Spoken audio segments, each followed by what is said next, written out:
Mlad predsednik, ki pooseblja trend mladih in ambicioznih evropskih voditeljev, je nekoliko presenetljivo ugnal vso konkurenco in postal predsednik, od katerega so mnogi veliko pričakovali.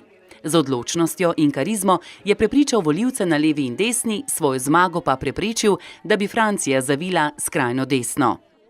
Donc, certainement, la force de Macron est liée à ses capacités à mener la réforme, mais aussi à l'incroyable faiblesse de ses adversaires. Et donc, tant que ce rapport de force déséquilibré en faveur du président persiste, Emmanuel Macron a encore une marge de manœuvre pour accentuer peut-être même le rythme des réformes. Danes je navdušenje nad novim francoskim predsednikom že nekoliko splahnelo.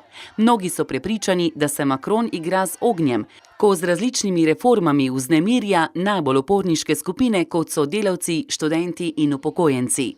Pred volitvami je napovedal revolucijo, a se je te po mnenju kritikov lotil na napačen način.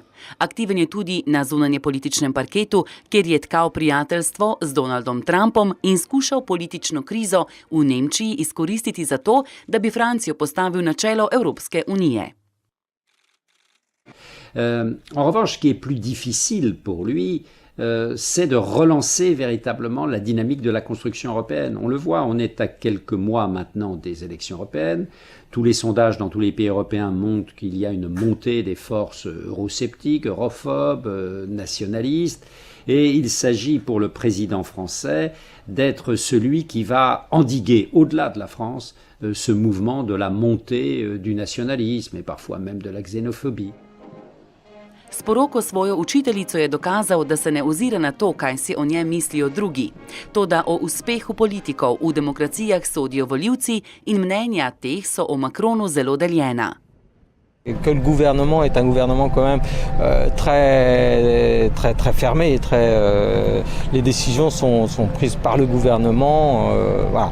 Et puis ils imposent ce qu'ils veulent imposer. C'est vrai qu'ils ne donnent pas l'impression d'être très à l'écoute de la population. Alors un an après, je pense qu'on est sous le règne de la violence politique. Je le trouve assez courageux dans ses choix. J'aime son côté fougueux, sans doute dû à sa jeunesse. Et puis je trouve qu'il effectue ce qu'il annonce. Ça, je trouve que c'est un point positif. Bon, un an, c'est difficile. C'est un peu court pour juger, mais globalement, oui, je suis plutôt satisfait. Za Macronovo dolgoročno politično preživetje bo sicer ključno, če bo uspel v svojih namerah za prenovo Evropske unije in kako uspešen bo pri prepričevanju srednjega in nižjega razreda francoske družbe.